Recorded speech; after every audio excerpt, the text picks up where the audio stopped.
Thank you, Grace. Joining us now, we have Dr. Lori Cox Han. Dr. Han is a political science professor here at Chapman and is an expert in American government.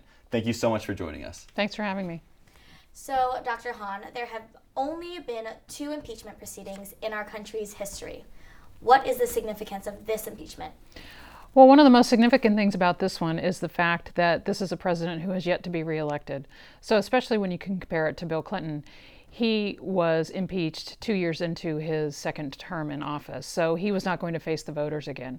So in some ways, an impeachment and an eventual removal, if that ever happens, is the potential of upending the results of the previous election.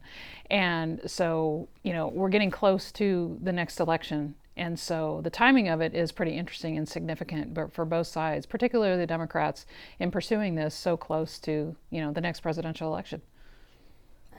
Yeah. So President Trump has been saying he looks forward to an impeachment based on the Republican strength in the Senate. From this week's event, do you think he still feels this way? I can't pretend to know what goes on in Donald Trump's mind, but I will say that it does not look like there would be the votes right now to remove him from office. So the vote in the House to impeach, which is basically to indict, to bring charges against, only takes a simple majority. In the Senate, to remove a president from office, it takes a 2/3 majority. So there would have to be at least 67 senators and a significant number of Republicans that would be willing to vote along with the Democrats to actually remove him from office. And I don't think we're not there yet. And so what are the downsides and the upsides for the Republicans? Well, for Democrats and Republicans, they're the same issues, just in reverse. Democrats are, potentially going to be hurt by this, even though it seems like there's a lot of momentum for it right now, because this is a long, drawn-out process. This is not something. There's not going to be a vote that's going to be taken next week or even next month.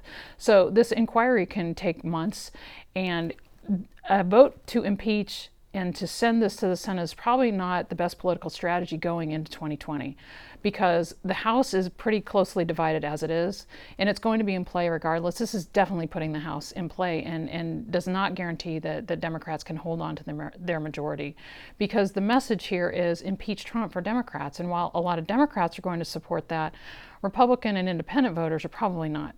And so there are a lot of other factors that are going to come into play. So there is the potential downside for Democrats moving into the 2020 election.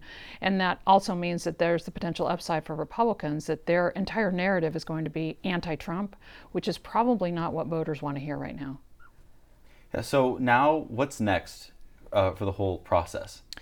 Well, one of the problems with the media, covering it the way they're covering it is it seems like something really big is about to happen any moment with the constant breaking news and news alerts. But in reality, this inquiry can take months. And even then, there's going to be a large debate if they get to the point where the House Judiciary Committee votes out articles of impeachment for the entire House to vote on. So this is a long, drawn-out process, as it should be, quite frankly. I mean, this is not something we should do very quickly if we're talking about removing a president from office or even bringing the charges of impeachment. So I think we just have to wait it out. I think that there is certainly a potential downside for Joe Biden's presidential campaign being right in the middle of this. And I think that the downside really for both sides is that voters are probably not going to want to be focused on this. There are so many other issues that voters want to talk about going into the 2020 election, both at the White House level and at the congressional level. So, a lot needs to happen before, I know a lot of people are excited, or maybe this is finally, the to use Watergate term, the smoking gun against Trump. We're not there yet. There's not enough evidence yet. And so there's a lot to still be decided. Thank you again, Dr. Han. Thank you. You're welcome. Thank you.